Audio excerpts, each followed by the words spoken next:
పురుషులతో సమానంగా మహిళలు అన్ని రంగాల్లో రాణించాలని డీజీపీ ఠాకూర్ ఆకాంక్షించారు. విజయవాడ పోలీస్ హెడ్ క్వార్టర్స్లో జరిగిన అంతర్జాతీయ మహిళా దినోత్సవంలో ఆయన పాల్గొన్నారు. ఈ సందర్భంగా మహిళా పోలీసు సిబ్బంది, కుటుంబ సభ్యులకు వైద్య పరీక్షలు నిర్వహించారు. వివిధ పోటీల్లో విజేతలుగా నిలిచిన సిబ్బందికి బహుమతులు అందజేశారు. స్త్రీలపై దాడుల నియంత్రణకు చర్యలు చేపడుతున్నట్లు డీజీపీ చెప్పారు. మన పోలీస్ హెడ్ క్వార్టర్ ప్రెమిసెస్లో ఉమెన్స్ డే సెలబ్రేషన్ జరిగింది. ముఖ్యంగా మేము అందరు విమెన్ అంటే పోలీస్ పర్సనల్ వైఫ్స్కి కూడా హెల్త్ చెకప్ చేయాలి. అది మెయిన్ ముఖ్యంగా అదే ఉంది. అంతకుముందు పోలీస్ వాళ్ళకి హెల్త్ చెకప్ ఉంటుంది. ఈరోజు మేము వాళ్ళ వైఫ్కి కూడా చేయాలి. విమెన్ ప్రొటెక్షన్ గురించి ఒక యాప్ కూడా లాంచ్ చేశారు. వీడియో కూడా ఎడ్యుకేట్ కూడా చేయాలి. రాబోయే రోజులో విమెన్ మీద ఎక్సర్సైజ్ తక్కువ జరగాలి. ఎవరిని చేస్తే వాళ్ళు కఠిన శిక్ష ఇవ్వాలి. అదే చేస్తాం.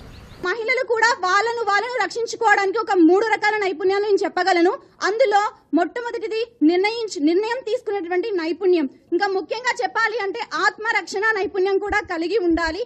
ఒకప్పుడు శివాజీ రాజ్యాన్ని ఓడించడానికి వెళ్తాడు. అక్కడ ఓడిపోయినటువంటి రాజు యొక్క భార్యని శివాజీ యొక్క సేనాధిపతి తీసుకొని వస్తాడు.